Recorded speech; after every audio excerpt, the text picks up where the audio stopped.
Hello दोस्तों। तो अब हम आ गए हैं एक नई वीडियो के साथ आपको चौकन्ना करने के लिए। जी हाँ, मार्केट में आ गया है एक नया एंड्रॉयड वायरस। इस एंड्रॉयड वायरस का नाम है ड्रेनिक। ये 2016 में भी एक बार एक्टिव हुआ था और बहुत ज़्यादा लोगों को नुकसान पहुंचा चुका था। इस वायरस का काम होता है आपकी कार्ड डिटेल्स को चुराना और आपके बैंक से आपके पैसे निकालना। तो अब क्या हुआ है ऐसा कि दोबारा मार्केट में आ गया है। अब इसका ये एक तरीके का मालवेयर है और ये अब मार्केट में एक अपग्रेडेड फॉर्म में आ चुका है। तो आपको इस वायरस से बचना है तो कोई भी अननोन एपीके को डाउनलोड करने से बचें। और क्या क्या बचाव के तरीके हो सकते हैं और ये वायरस क्या है, इस सारी जानकारी को जानने के लिए वीडियो में एंड तक जरूर बने रहिए। मैं आपको एक एक पॉइंट से लेकर जाऊंगा। सीधे सीधे शब्दों में कहूं तो ये ड्रेनिक वायरस 18 बैंकों को टारगेट कर रहा है। अगर आपके पास कोई भी मैसेज आता है कि हम इनकम टैक्स की तरफ से मैसेज कर रहे हैं या हम किसी भी एप्लीकेशन की तरफ से मैसेज कर रहे हैं और आपको इनकम टैक्स रिफंड कराने में मदद कर सकते हैं, तो आप उस लिंक से जरूर सावधान हो जाएं।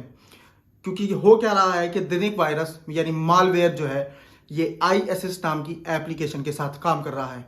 आपके पास एक एसएमएस आएगा, आपको कहेंगे कि ये आई असिस्ट नाम की एक एप्लीकेशन है, आप इसको डाउनलोड कीजिए और इसको डाउनलोड करने के बाद आप अपना इनकम टैक्स रिफंड करा सकते हैं। तो ऐसा मैसेज आएगा और आप उस एप्लीकेशन को अगर डाउनलोड कर लेते हैं तो आपके मोबाइल में जो भी आपकी फाइनेंशियल रिलेटेड इंफॉर्मेशन होगी या आपकी कार्ड की, क्रेडिट कार्ड की या डेबिट कार्ड की डिटेल्स होंगी, उनको ये वायरस चुरा सकता है। और जैसे ही ये एप्लीकेशन आपके फ़ोन में आएगी, आपकी सारी इंफॉर्मेशन हैकर्स के पास पहुंच जाएगी और जिससे आपका बहुत बड़ा नुकसान हो सकता है। तो इन चीज़ों का खास ध्यान रखें। जब ये वायरस आपके फ़ोन में आता है और एप्लीकेशन डाउनलोड हो जाती है तो उसके बाद ये आपसे कुछ फंक्शंस की परमिशन मांगता है। ये एक नॉर्मल एप्लीकेशन की तरह ही है, क्योंकि जब आप कोई एप्लीकेशन अपने फ़ोन में डालते हैं तो वो एप्लीकेशन कुछ परमिशंस आपसे मांगती है कि भाई मुझे एसएमएस रीड करने हैं, मुझे आपकी फ़ोन कॉल डिटेल्स चाहिए, मुझे आपकी लोकेशंस चाहिए। तो ये परमिशंस आप कभी भी इस ऐप को ही लिए नहीं, आप किसी भी एप्लीकेशन को अगर यूज़ करते हैं तो परमिशन बहुत ध्यान से सोच समझ कर उस एप्लीकेशन को दें, क्योंकि उससे आपका फ्यूचर वो एप्लीकेशन हिला के रख सकती है अगर वो गलत किसी इंसान ने या गलत हैकर्स के ग्रुप ने बनाई है। और अगर आप गलती से इसको परमिशंस दे देते हैं तो क्या होगा, इस एप्लीकेशन को अगर आप परमिशंस दे सकते हैं ना, तो क्या ये एप्लीकेशन आपके फ़ोन की स्क्रीन को रिकॉर्ड कर सकती है। आपने जो एप्लीकेशंस खोली होंगी, जो उसमें आपने जेस्चर्स यूज़ करे होंगे, उनको ये मिमिक कर सकती है। मिमिक कर सकती है मतलब उनको दोहरा सकती है, फ़ोन पे जा सकती है, वहाँ से आपका यूपीआई पासवर्ड जान सकती है। स्क्रीन रिकॉर्डिंग के थ्रू आप जो भी नंबर्स प्रेस करते हैं या जो भी आप पासवर्ड्स डालते हैं या जो भी क्रेडेंशियल्स डालते हैं इंटरनेट बैंकिंग में, ये उनको रिकॉर्ड कर सकती है। तो ऐसी खतरनाक एप्लीकेशन से बचना है तो सिर्फ और सिर्फ एक उपाय है, कोई भी अननोन एपीके डाउनलोड ना करें या फिर कोई थर्ड पार्टी की एपीकेज है उनसे भी आपको दूर रहना है। जब आप इस एप्लीकेशन को खोलते हैं तो ये आपको किसी नकली वेब पेज पे नहीं ले जाती है, ये आपको असली इनकम टैक्स के पेज पे ले जाती है जहाँ पे आपसे लॉगिन कराया जाता है। स्क्रीन रिकॉर्डिंग फीचर ऑन होता है, इस वजह से आपके क्रेडेंशियल्स इसको पता चल जाते हैं।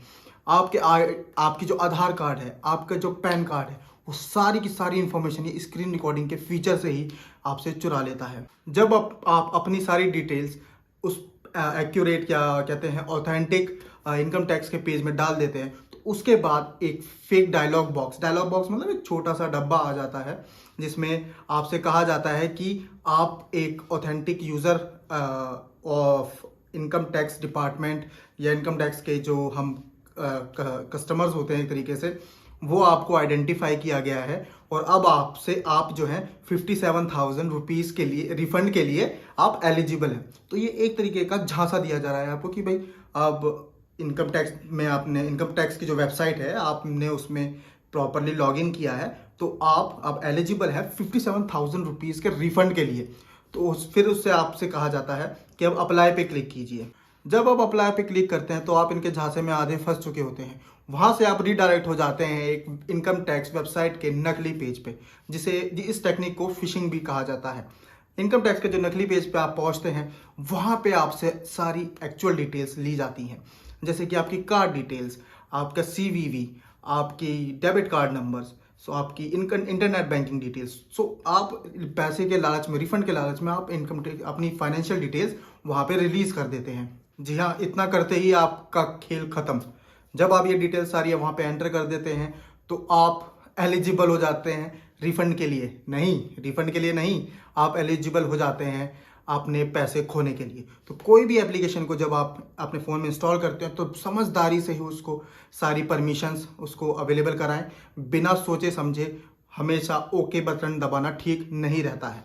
तो अब हम कुछ गौर करते हैं कि ऐसी एप्लीकेशंस या ऐसी वायरसेस से बचने के लिए आप क्या तरीके आजमा सकते हैं। पहला पॉइंट, किसी भी लिंक के या थर्ड पार्टी के थ्रू कोई भी अननोन एप्लीकेशन डाउनलोड ना करें। दूसरा पॉइंट, किसी भी एप्लीकेशन को अगर आप परमिशंस दे रहे हैं तो सोच समझ के परमिशंस दें, बिना सोचे समझे उसको परमिशंस ना दें। अगर आपको कोई इंपॉर्टेंट बैंकिंग का लिंक भी आ रहा है तो उसको ऑफिशियल वेबसाइट पे जाकर पहले वेरीफाई करें, तभी उस लिंक को प्रॉपरली यूज़ करें या उसमें अपनी इंफॉर्मेशन फीड अप करें। जो नया वर्जन है ड्रिनिक वायरस का, वो बेसिकली पूरा का पूरा बेस्ड है एक्सेसिबिलिटी सर्विस पे। तो खास ध्यान रखें कि आप जब अपना एंड्रॉयड फ़ोन यूज़ कर रहे हैं और एप्लीकेशन ऐसी डाउनलोड कर रहे हैं तो एक्सेसिबिलिटी सर्विसेज की परमिशंस गलती से भी ना दें। तो ये थे 4 पॉइंट्स जिनसे आप ऐसे वायरस से बच सकते हैं और फ्यूचर में आने वाले और वायरसेस से भी बच सकते हैं। तो अगर आपको मेरी वीडियो इन्फॉर्मेटिव लगी हो, आपके काम की लगी हो, तो इस वीडियो को लाइक ज़रूर कीजिएगा और ऐसी ही और इन्फॉर्मेटिव वीडियोस के लिए चैनल को सब्सक्राइब कीजिए और इस वीडियो को ज़्यादा से ज़्यादा शेयर तो ज़रूर करिए, ताकि ज़्यादा से ज़्यादा लोगों तक ये इन्फॉर्मेशन पहुंच सके और वो लोग इस वायरस के अटैक से बच सकें। तो चलिए मिलते हैं नई वीडियो में नई इन्फॉर्मेशन के साथ। Okay, bye.